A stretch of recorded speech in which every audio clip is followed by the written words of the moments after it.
ओम श्री महाप्रज्ञ गुरुवे नमः। ओम श्री महाप्रज्ञ गुरुवे नमः। ओम श्री महाप्रज्ञ गुरुवे नमः। ओम श्री महाप्रज्ञ गुरुवे नमः। ओम श्री महाप्रज्ञ गुरुवे नमः। संबोधि ग्रंथ आचार्य महाप्रज्ञ 12वां अध्याय ज्ञेय हेय उपादेय। हम आत्मा की साधना पर आत्मचिंतन कर रहे हैं। तो आत्मा की साधना के लिए पहले सत्य का, तत्व का, यथार्थ का ज्ञान प्राप्त किया, ज्ञेय को जाना कि 6 द्रव्य और 9 तत्व यह ज्ञेय है, यह सत्य है, यह तत्व है, यह यथार्थ है। फिर इसमें जो आत्मा के विकास में, आत्मा की सुरक्षा में बाधक तत्व हैं, जिसके कारण जीव मोह का बंधन करता है, जिसके कारण जीव कर्म का बंधन करता है, वह तत्व है अशुभ आश्रव, मिथ्यात्व, अविरति, प्रमाद, कषाय और अशुभ योग। यह आत्मा की मलिनता का हेतु है। और संबर और निर्जरा यह आत्मा की निर्मलता का हेतु है। तो आत्मा की मलिनता का जो हेतु है, उससे विरत होना, और जो आत्मा की निर्मलता का हेतु है उस दिशा में प्रयास करना, यह हमारी साधना का मूल है। तो ज्ञेय को जाना हमने, हेय को जाना, उपादेय को जाना। ज्ञेय, हेय और उपादेय को जानने के बाद भगवान ने कहा कि सबसे पहले जीव सम्यक दर्शन को प्राप्त करे, कि वह यह जाने कि आत्मा है, आत्मा शाश्वत है, बंध है, बंध का उपाय है, मोक्ष है और मोक्ष का उपाय है। यह सम्यक दर्शन वह प्राप्त करे कि बंधन का कारण कोई दूसरा नहीं है, स्वयं के अशुभ अध्यवसायों के कारण, स्वयं की अशुभ प्रवृत्ति से ही जीव बंधन से बंधा हुआ है, मोह के बंधन। यह मोह का बंधन जीव ने स्वयं ही उत्पन्न किया है। मकड़ी स्वयं ही जाला बनाती है और स्वयं ही उसमें उलझ जाती है। राग द्वेष के कारण यह बंधन जीव ने स्वयं ही उत्पन्न किया है, और स्वयं ही वह अपने शुभ अध्यवसायों के द्वारा, शुभ प्रवृत्ति के द्वारा इस बंधन का विच्छेद कर मुक्ति सुख का, आत्म सुख का, आत्म संपदा का अनुभव कर सकता है। तो पुण्य, पाप और बंध, ये जीव के प्रवृत्ति के द्वारा बंधे हुए कर्म हैं। ये जब उदय में आते हैं तो ये जीवन को प्रभावित करते हैं।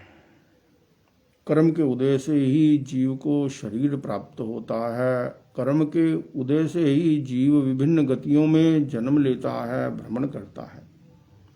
कर्म के उदय से ही जीव इंद्रियों को प्राप्त करता है, विभिन्न प्रकार के शरीर के स्वास्थ्य को प्राप्त करता है, अस्वास्थ्य को प्राप्त करता है। कोई जन्म से ही इंद्रियहीन होता है, कोई रुग्ण रहता है, कोई जन्म से ही बहुत बलवान होता है, स्वस्थ होता है, किसी का इम्यूनिटी पावर बहुत मजबूत होता है। यह पूर्वकृत कर्म का परिणाम है। और वर्तमान जन्म में जो व्यक्ति कर्म करता है, जो प्रवृत्ति करता है, उसके परिणाम स्वरूप भी वह भौतिक और आध्यात्मिक उसके परिणाम को भोगता है।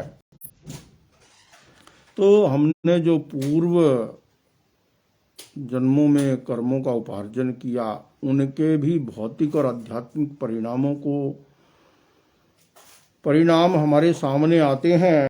और जो हमने वर्तमान भव में शुभ अशुभ कर्म किए, शुभ अशुभ प्रवृत्ति की, उसका परिणाम भी आध्यात्मिक और भौतिक परिणाम हमारे सामने आता है। तो यह जो भौतिक परिणाम हमारे सामने आता है, यह पुण्य के रूप में आता है।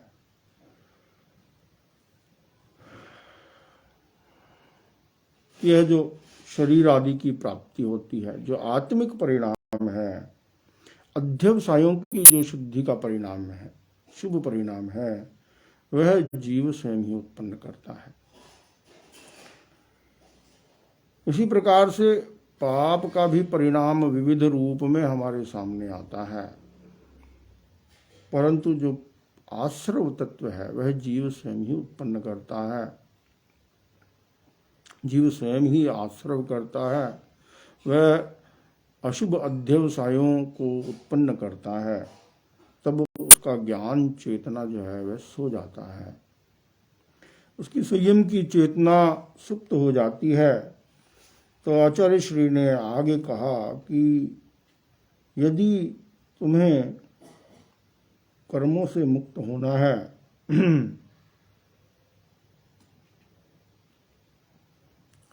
तो तुम्हें कर्मों का निरोध करना होगा। आश्रव का निरोध करना होगा। जो आश्रव तत्व का निरोध करता है, अशुभ अध्यवसायों का निरोध करता है, वही मुक्ति सुख का अनुभव करता है। तो यह जो अशुभ आश्रव है, इसका निरोध करना और संबर की साधना करना, निर्जरा की साधना करना, इससे आत्मा की शुद्धि होती है। इससे पूर्व अर्जित संस्कारों में भी परिवर्तन आता है और पूर्व अर्जित जो कर्म का फल सामने आना है उसमें भी परिवर्तन आता है। तो धर्म की आराधना करने से, संबर और निर्जरा की आराधना करने से जीव को भौतिक और आध्यात्मिक दोनों ही प्रकार से कल्याण की प्राप्ति होती है। जो अमूढ़ आत्मा है, जो अमूढ़ है, जो मूर्छाग्रस्त नहीं है, जो अपनी आत्मा के योगक्षेम के प्रति जागरूक है, वह मनोगुप्त की साधना करता है, समाधि की साधना करता है, समता की साधना करता है, सामायिक की साधना करता है। वह मन को एकाग्र कर आश्रव अशुभ अध्यवसायों का निरोध कर देता है। वह शुभ अध्यवसायों से आत्मा को भावित करता है, श्रेष्ठ चिंतन करता है, शुभ योग में रहता है, संयम की साधना करता है।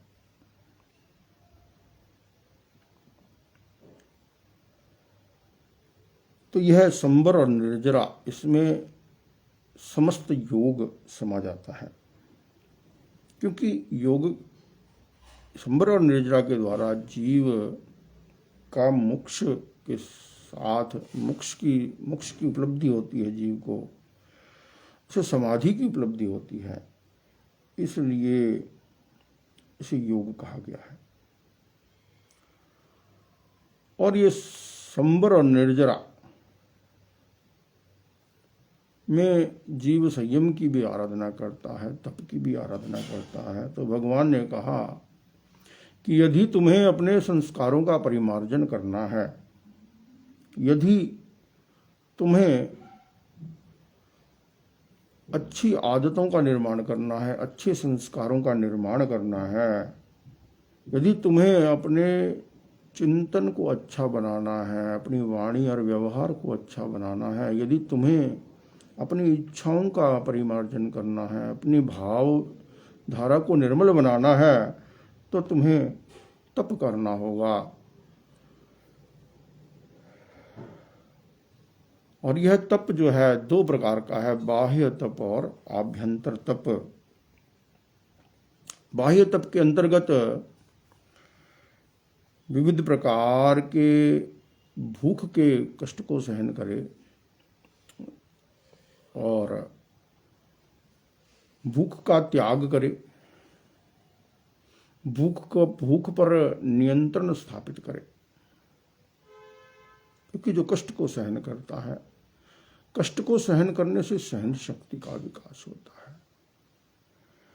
विलासिता से, सुकुमारता से, सुविधावादिता से सहनशीलता क्षीण होती है। तो सुकुमारता का त्याग कर भगवान ने कहा तुम श्रमशील बनो, तपस्वी बनो, तुम अपनी भूख और नींद को नियंत्रित करो। तुम विभिन्न प्रकार से बाह्य तप के द्वारा शरीर को तपाकर, मौन की साधना कर, इंद्रियों की प्रतिसंलीनता की साधना कर, तुम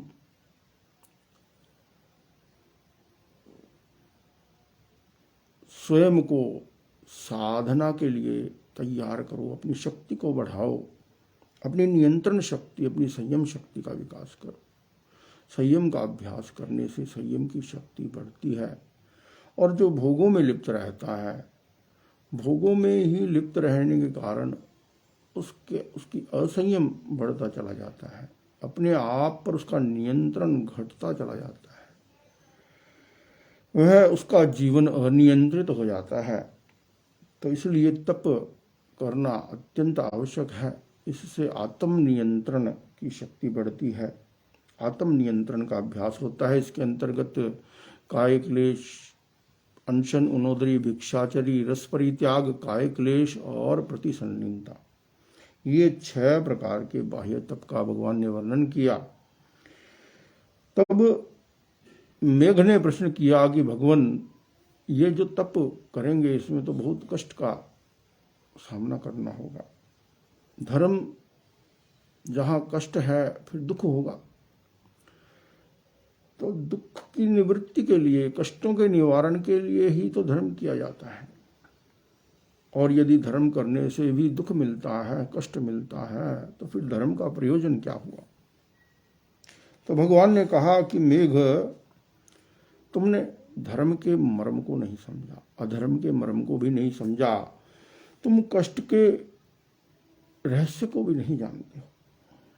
कैसे जीवन में सुख मिलता है, तुम सुख के रहस्य को भी नहीं जानते हो और दुख के रहस्य को भी नहीं जानते। और जो व्यक्ति सुख और दुख के रहस्य को नहीं जानता, वह सुख चाहता हुआ भी सुख को प्राप्त नहीं होता, और दुख से मुक्त होने की चाह रखता हुआ भी वह दुख से मुक्त नहीं हो पाता है। वह भोगों को छोड़ना नहीं चाहता, भोगों को छोड़े बिना, भोगों का त्याग किए बिना, संयम का अभ्यास किए बिना संयम की शक्ति का विकास कैसे होगा, आत्म नियंत्रण कैसे बढ़ेगा, इंद्रियों पर, मन पर नियंत्रण कैसे होगा। भावों पर नियंत्रण कैसे होगा, आत्मा पर नियंत्रण कैसे होगा, तब आत्मा की शुद्धि भी कैसे होगी, और जो पूर्व अर्जित पाप कर्म है उनमें भी परिवर्तन कैसे होगा। तो कुछ पाने के लिए जिस प्रक्रिया से किसी प्रक्रिया को अपनाना होता है, वह प्रक्रिया संयम का पालन करना, संयम की आराधना करना और तप की आराधना करता है जब जीव, तो संयम को साधने के लिए, तप को साधने के लिए कुछ कष्ट तो सहन करना ही होता है। अपनी शक्ति, हमारे भीतर अनंत शक्ति है, आत्मा के भीतर अनंत शक्ति है, हम अपनी शक्ति का नियोजन करते हैं तो आत्म शक्तियां बढ़ती हैं। और यदि विलासिता में ही पड़े रहते हैं तो नहीं बढ़ती हैं। तो भगवान ने कहा कि धर्म देह को दुख देने के लिए नहीं किया जा रहा है, धर्म का प्रयोजन है कि हमें सत्य को उपलब्ध करना है, हमें शांति को उपलब्ध करना है, हमें मोक्ष को प्राप्त करना है। तो मोक्ष की प्राप्ति के लिए, सत्य की उपलब्धि के लिए अहिंसा का अभ्यास, सत्य का अभ्यास, सत्य की साधना, अस्तेय की साधना, ब्रह्मचर्य की साधना, अपरिग्रह की साधना, समिति और गुप्ति की आराधना, त्याग और तप की आराधना, मन, वाणी, शरीर, इंद्रियों के संयम का अभ्यास, ये सब आवश्यक है, तभी सत्य की उपलब्धि होती है। तभी हम उस सत्य को, मोक्ष को अनुभव कर पाएंगे, मोक्ष की अनुभूति कर पाएंगे। क्योंकि यह चेतना है, यह विषयों में आसक्त है, और विषयों में आसक्ति के कारण जीव हिंसा की ओर प्रस्तुत होता है। वह आरंभ और परिग्रह में लिप्त हो जाता है। आरंभ और परिग्रह से आत्मा का अहित होता है, आत्म शक्तियां क्षीण होती हैं। तो वह ये जो विषयासक्ति है, इस पर नियंत्रण करना अत्यंत आवश्यक है। तो आत्मा को संहरित कर, समृत कर हम इस विषयासक्ति पर नियंत्रण कर सकते हैं। अपने मन को नियंत्रित कर, शुभ भावों में रमण कर। तो अहिंसा शुभ भाव है। आत्मा के योग क्षेम के प्रति जागरूक होना, यह अहिंसा है। कि कोई भी जो अशुभ भाव है उनसे मुक्त होकर शुभ भावों में रहने का अभ्यास, यह अहिंसा की आराधना है। कि यह जो देह है, जब तक शरीर है, इंद्रियां हैं, और जब तक व्यक्ति इन शरीर और इंद्रियों के द्वारा विषय आसक्ति में, विलासिता में रमण करता है, तब तक मन चंचल रहता है। जब इन शरीर और इंद्रियों को जीव अनुशासित कर लेता है, संयत कर लेता है, तो मन भी अनुशासित हो जाता है, मन भी नियंत्रित हो जाता है। अतः आवश्यक है कि इंद्रियों की विषय आसक्ति क्षीण हो।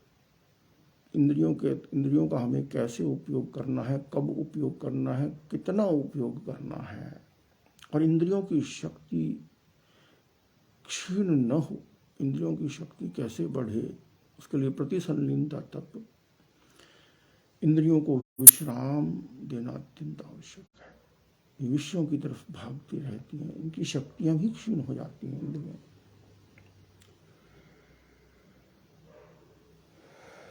तो व्यक्ति को भोगों का त्याग करना अच्छा नहीं लगता, विषयों का त्याग करना अच्छा नहीं लगता। यह हमें कोई भी जीवन में कुछ भी उपलब्धि प्राप्त करनी है तो यह क्षणिक सुख और दुख की अनुभूति से ऊपर उठना आवश्यक होता है। अपने हित के लिए थोड़ा कष्ट भी सहन करना पड़ता है, सुखों को भी छोड़ना पड़ता है, तभी व्यक्ति जीवन में कुछ नई उपलब्धि प्राप्त कर सकता है, तभी व्यक्ति अपने जीवन का निर्माण कर सकता है। तो भगवान ने कहा कि यह जो अहिंसा की साधना है, मैंने अहिंसा की साधना का प्ररूपण किया है कि तुम आत्मा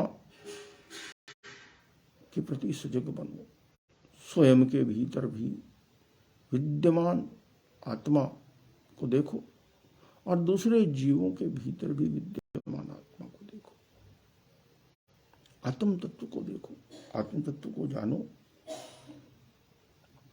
तो जो मुमुक्षु व्यक्ति है वह अहिंसा की साधना करता है और उसके अंतर्गत यदि कोई दुख भी आता है तो वह उसे समता भाव से सहन करता है, निर्जरा के लिए सहन करता है, आत्म विशुद्धि के लिए सहन करता है। जब यदि वह समता भाव से सहन करता है तो उसके विशिष्ट एकांत निर्जरा होती है, आत्मा की विशुद्धि हो जाती है।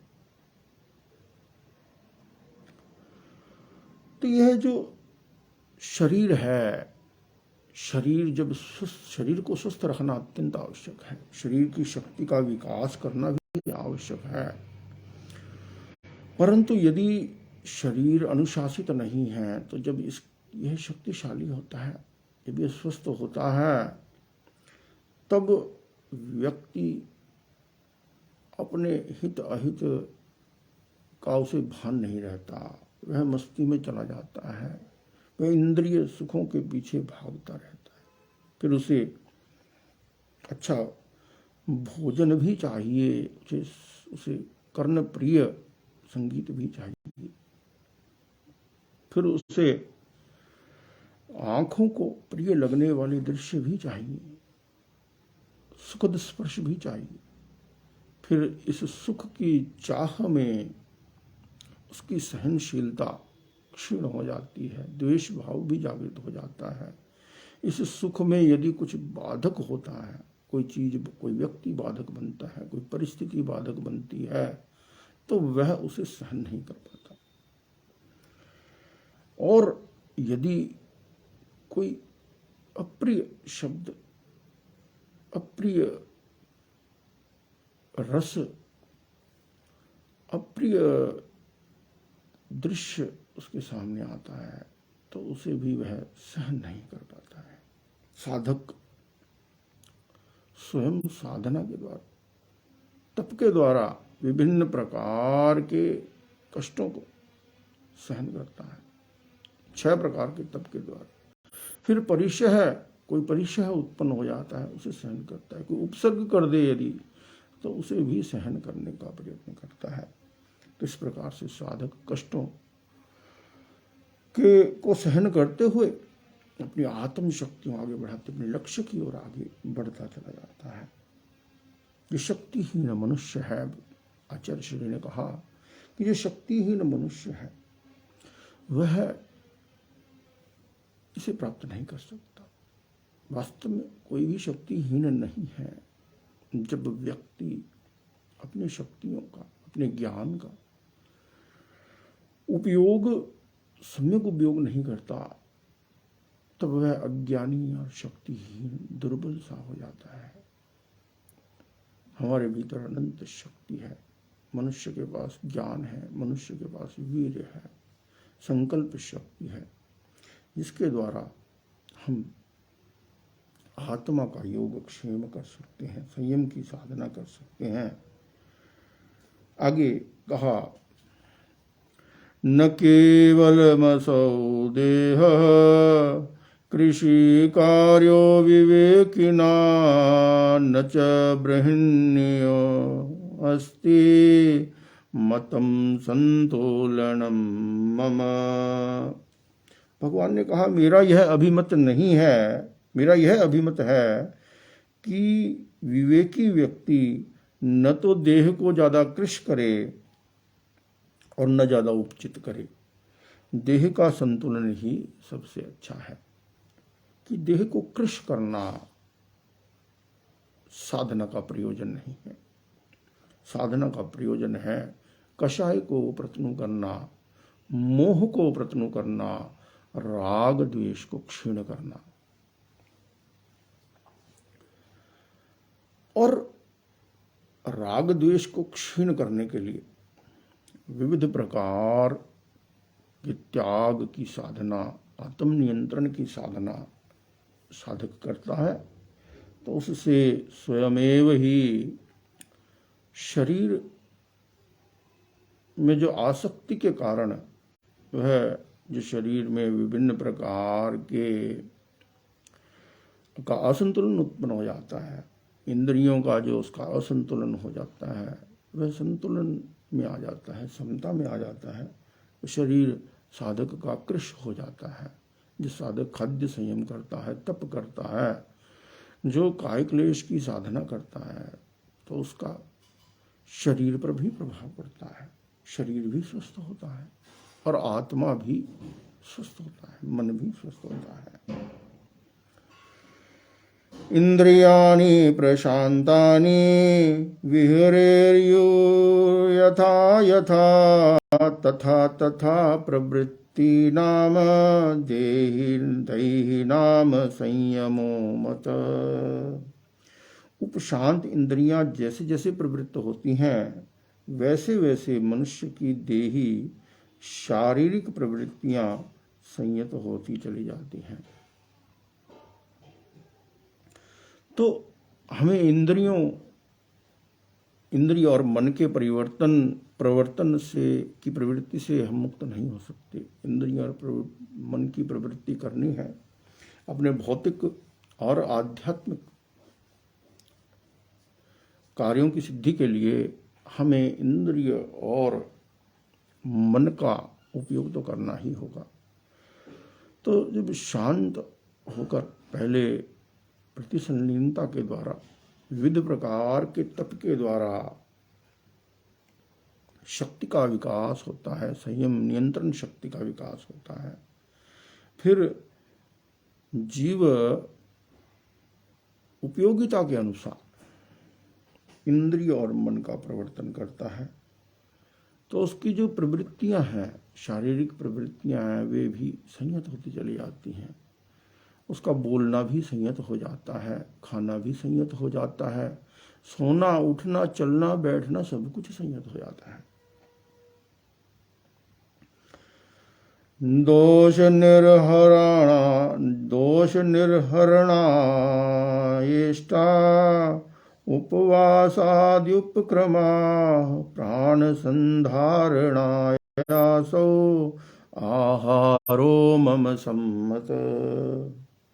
दोषों के निवारण के लिए उपवास आदि उपक्रम विहित हैं, तो प्राण को धारण करने के लिए आहार भी मुझे सम्मत है। तो आहार तो जीवन शरीर के लिए अत्यंत आवश्यक है। आहार से शरीर को पोषण मिलता है, परंतु उस पोषण से जो शक्ति प्राप्त होती है, उस शक्ति का नियोजन व्यक्ति विषयों के भोग में भी कर सकता है और आत्मा की साधना में भी कर सकता है। तो जो शक्ति भोजन के द्वारा प्राप्त हो, उसके द्वारा साधक तप करे, विविध श्रमशील जीवन जी, उससे आत्मबल भी बढ़ता है, शरीर बल भी बढ़ता है, मनोबल भी बढ़ता है और चरित्र बल का भी विकास होता है।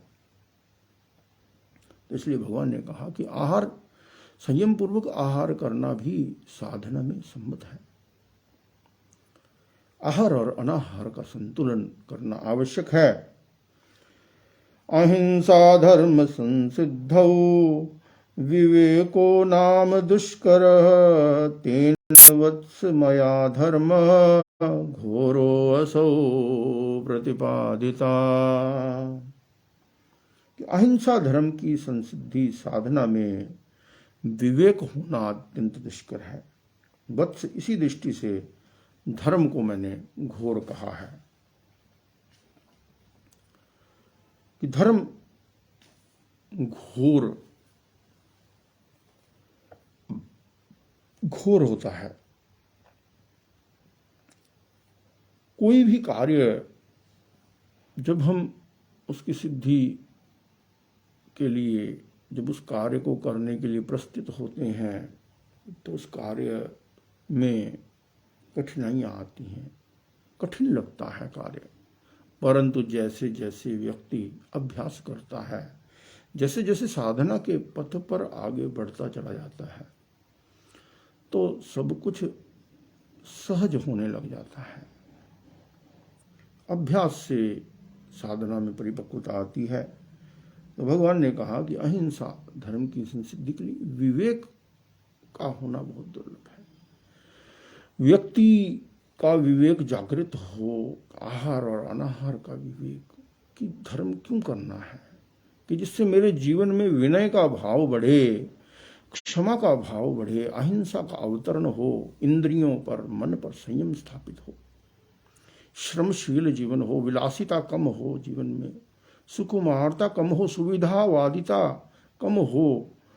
यह धर्म करने का जो उद्देश्य है, यह विवेक जागृत रहे कि मुझे धर्म क्यों करना है, सामायिक क्यों करना है, मुझे उपवास क्यों करना है, मुझे भोजन क्यों करना है, मुझे मौन क्यों करना है और मुझे बोलना क्यों है। मौन और बोलना दोनों ही साधना है। तो इस प्रकार से भगवान ने कहा कि विवेक विवेके धर्म माहिए, विवेक में भगवान ने धर्म कहा है, विवेक ही धर्म है। विवेक जागृत हो गया, धर्म का हमने जो प्रारंभ किया वह विवेक से ही होता है। ज्ञेय हेय और उपादेय को जानना, और फिर विवेक करना कि हेय को छोड़ना है और उपादेय को ग्रहण करना है। तो किसी भी कार्य में धर्म, यदि व्यक्ति का धर्म, आत्मा शक्तिशाली है, आत्मा पवित्र है, निर्मल है, यदि आत्मा में विवेक जागृत है, तो उससे भौतिक जीवन भी अच्छा होता है और आध्यात्मिक जीवन भी व्यक्ति का अच्छा होता है। इह भव भी अच्छा होता है और पर भव भी अच्छा होता है। ज्ञान प्रदाता, सन्मार्गदाता, मार्गदर्शक आचार्य श्री महाप्रज्ञ जी के प्रति अत्यंत आभार। वर्तमान आचार्य श्री महाश्रमण जी जो माई बाप हैं, जो हमारे जीवन नैया के कर्णधार हैं, उनके प्रति बहुत बहुत भक्ति भाव से वंदना। ओम श्री महाप्रज्ञ गुरुवे नमः। ओम श्री महाप्रज्ञ गुरुवे नमः। ओम श्री महाप्रज्ञ गुरुवे नमः। ओम श्री महाप्रज्ञ गुरुवे नमः।